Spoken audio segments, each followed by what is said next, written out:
Hello, welcome to Matrix Live. It is the 16th of November 2018. This is Season 3, Episode 4 of Matrix Live. And I'm Ben. I'm here with Axel Simon from La Quadrature du Net.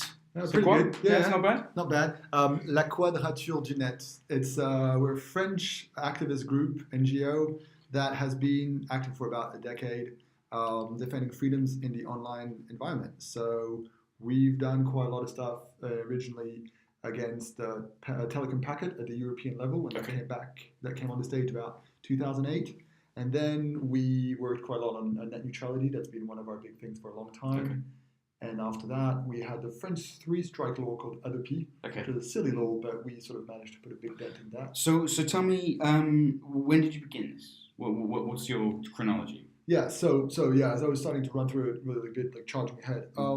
We started when we saw that there was going to be some nasty stuff happening at the French governmental level, some will to control the internet. They had been pretty much left alone for a while. Right. And all of a sudden it really felt like things were heating up, so we thought we needed a group of people who could do that at the French level and ideally the European level. And there are now people all over Europe, but so we were one of those that came out at that point. Okay. And we had people for free software with April. We had people for access to free software at Fremasoft. Okay. But we didn't really have anybody doing this thing in the middle of sort of law and use and free software. Okay. And so we're sort of now sitting in that little intersection, which is the tricky bit between legal, technical, and political. Yeah, and social as well. Yeah, exactly. That's the next level. So we've done stuff. Some will remember about the ACTA, Anti-Counterfeiting Trade Agreement. That was a nasty multilateral trade agreement that had lots of nasty things hidden inside. Okay. So we've had this approach for a long time of checking out what's happening on the legal front, both French, European, and sometimes international, and trying to uncover what's in it and bring it up so that other people can take action with us. So do you feel your work is more at the French or European stage? I think it varies depending on the moment. We've always tried to have a European aspect because a lot of stuff in France gets determined at the European level. Sure. And if you can impact the European level, then it will trickle down to the French level and the English one, hopefully, and the German one. So that's what we also do collective battles with. So you go up to European and then you hope it's going to come back down. And sometimes we go straight for French. Right. And sometimes we'll be discussing stuff, with German friends. So has there been a change from activism to lobbying to activism? Like, what's the balance between the actual work? Yeah, we've always been like a small activist group. We've grown recently over the years, but one of the issues we've seen is that the possibility of having real conversations with people in power at the parliamentary level has really sort of disappeared in the last 5 or 6 years, especially after the terrorist attacks in Paris. Right. We really heard, we just couldn't really get through to them anymore. And is this a specific problem to France, or do you think this is Europe? No, I think this is sort of a European level, possibly even wider. They're trying. There's a will to sort of control more things, and there's less openness to the general, way of doing things that we had for a long time, which was much more. Okay, that's a big problem. Okay, well, we missed a note. So explain the name.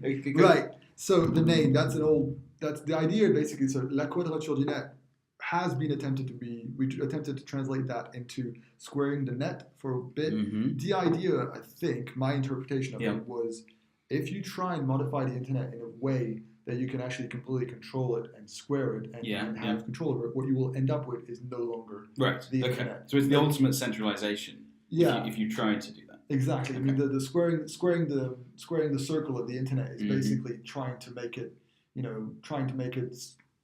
be something that it's not. Trying to force it to conform to other ways of thinking. The internet is decentralized by default. Yeah. It's even acentralized. It doesn't have a center. It's not supposed to. Yeah, I like it. Decentralized. It's a new phrase for me. Okay. And so that's always been something we were attached to, and we've wanted to maintain for a bunch of reasons. Especially one of them is that we do get, we think there's worrying levels of centralization, and they lead to gatekeeping of certain opinions online, and they affect freedom of expression. They also impact things such as the freedom to innovate. If you have to go through gatekeepers, then you can't do that anymore.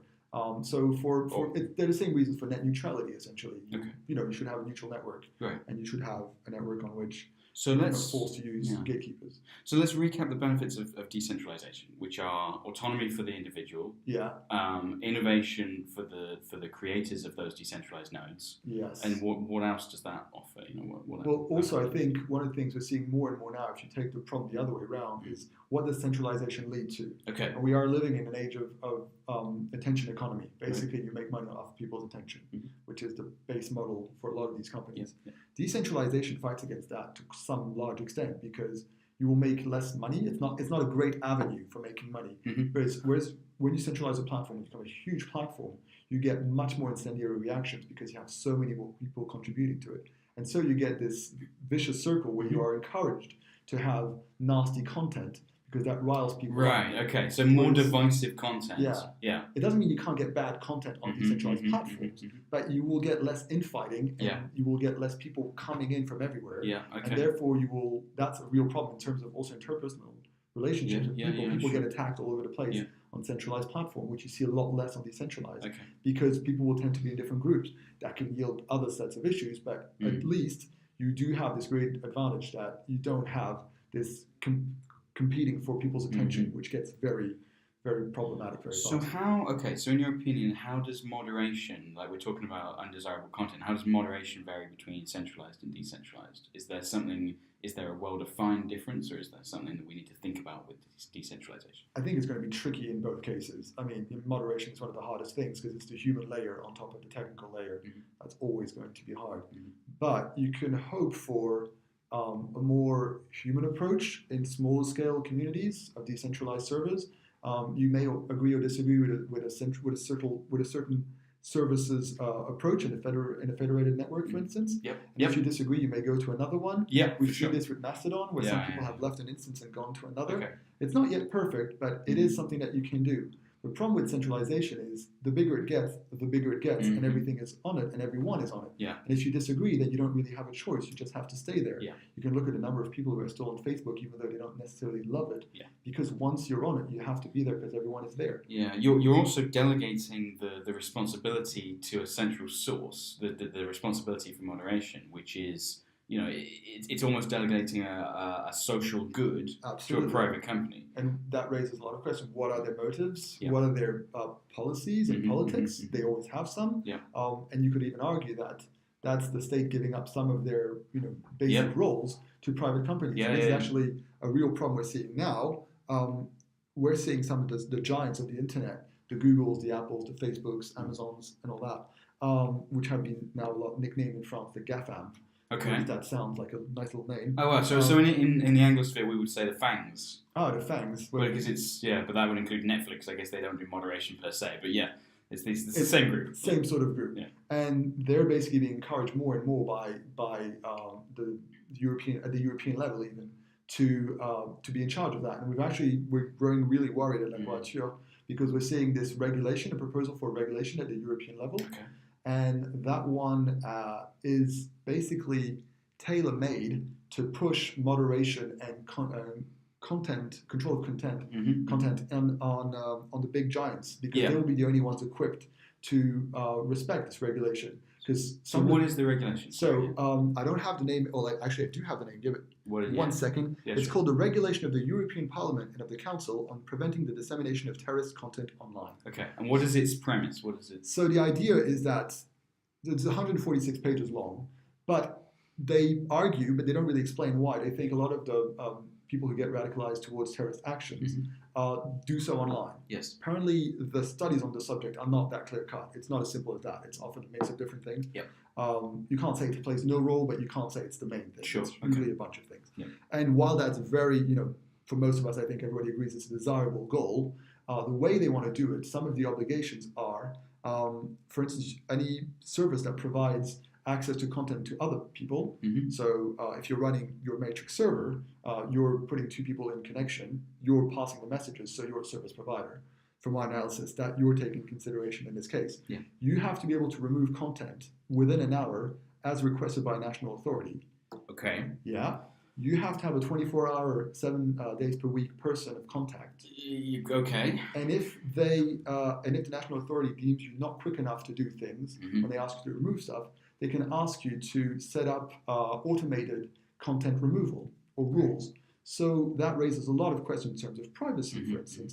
How can you remove content that is unreadable because your users are exchanging messages? So just to stop freaking people out, but this isn't the law today, right? No, this it's is a not. proposal. That's the thing, and that's one of the things that La Croix has always tried to do, which is watch out for these things to be able to warn people about them, so we may act. So this is currently one of the nasty ones. So what is the legal process now for first of all, what would be the zero friction mechanism for this to become law?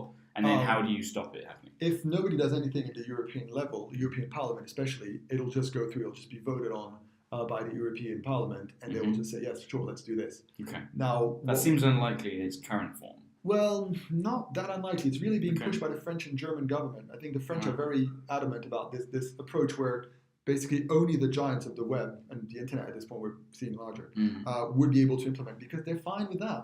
They're fine with this approach. Well, it's convenient for them. It's very convenient. There's only one person to go to, one basic set of actors, and those ones are very internally well organized, so you can figure out who to talk to in them, and that's it. You're solved. And also they have a massive database on people, so more and more people will be forced to use them. It's a vicious circle. So what we can do, however, is keep decentralizing. Yeah.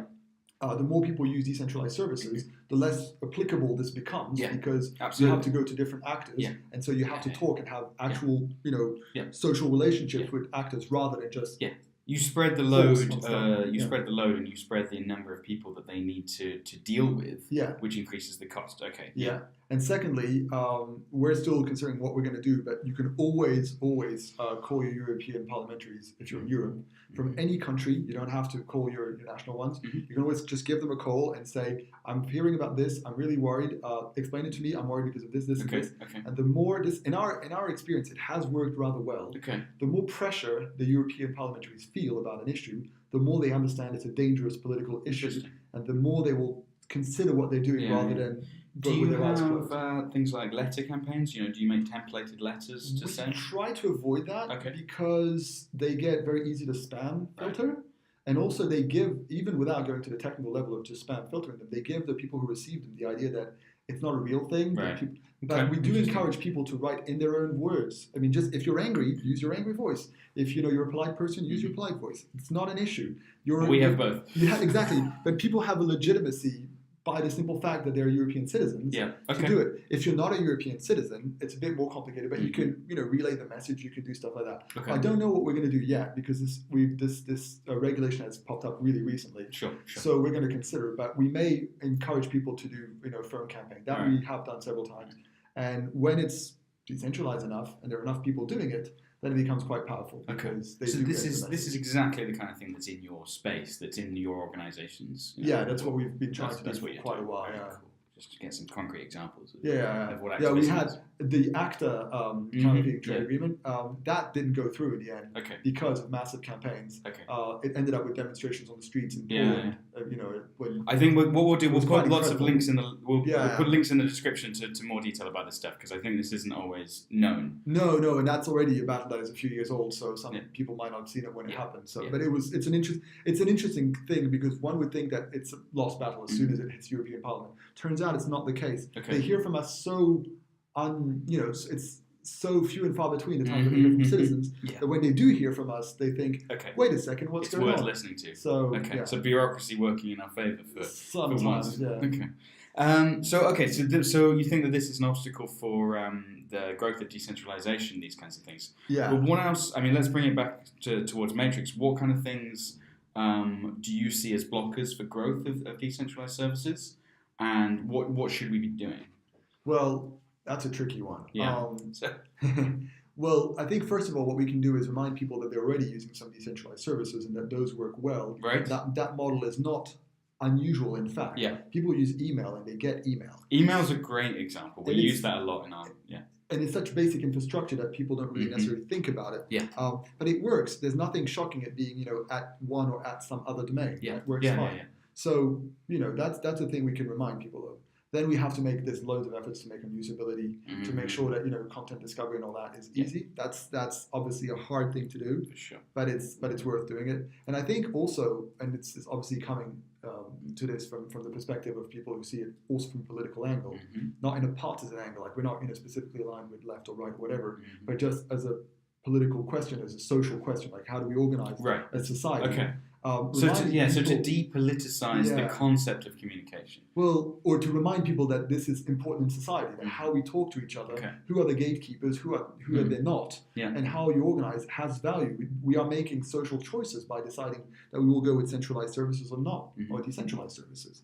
And so I think that's something that some people are willing to hear and are interested in. There are lots of communities where people are interested in thinking, oh, we can, be our own masters, or we can at least, rely on people who we believe in. Yes. You don't always have to self-host. You can envision cooperatives for sure. of hosting. Absolutely. Different models. There's a variation. We've started calling it the constellation model. That's a word we like it, like what I feel. This idea that it's not just, it's not just one star like that shines bright, which is a centralized model. It's not necessarily like an absolute loads and loads of tiny self-hosting systems, but a constellation of different sizes things that create a nice shape that you like overall.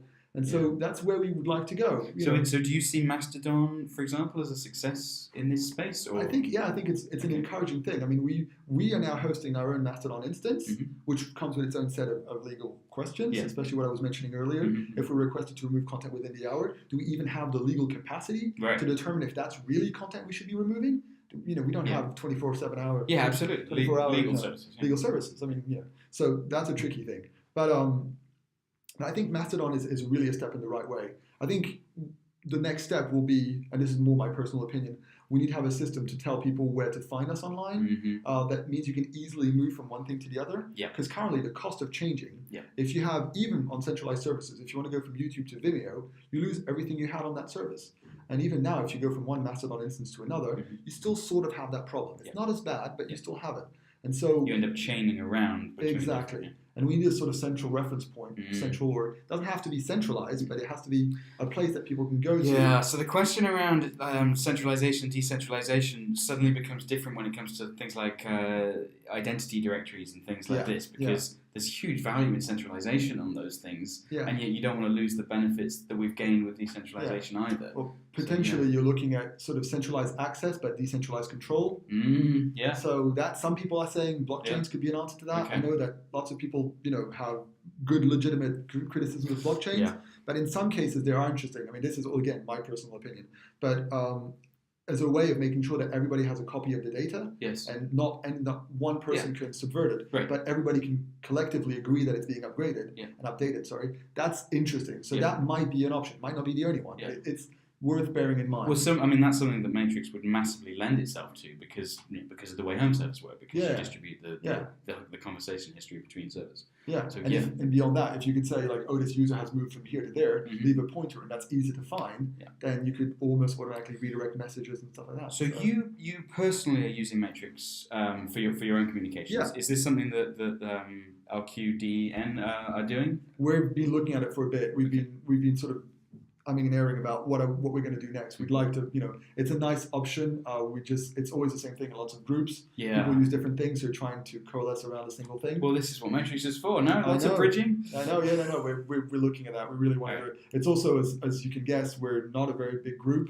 We have, I think, 5 full-time people and we're 36 volunteer core members and then a community. Well, what does it mean to be a member? Sorry. So the members set like the strategic directions and the goals of the organization, and think about what's happening and try and sort of be the pool of thought to help the people who are working on a day-to-day basis make the right decisions and know what the priorities are, because it's like in many not-for-profit organizations, there's more things to do than time. You have to figure out you have to prioritize.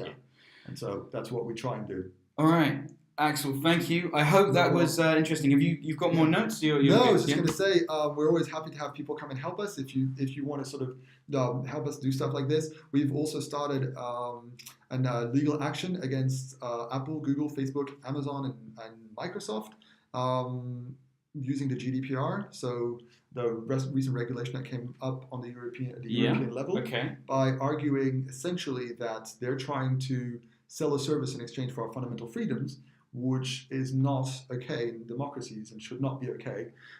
So we've taken them to the national regulation bodies for privacy, and that's going somewhere. So Okay. we encourage people to keep doing those things too. That sounds like a huge operation. It is, but thankfully so far it's moving forward. So Okay. that's an interesting thing. We're always interested in people who see the value in doing that and Yeah. who want to go that way. So keep decentralizing, keep using end-to-end encryption and free software. Try and do your best to get people out of centralized services. What we're trying to do is also attack them to get them to bend back and give back some of the freedoms they're taking away from people, because this unfair contract of give us your privacy and we'll give you some calendaring and messages is just not okay. Yeah. And Well, finally, yeah.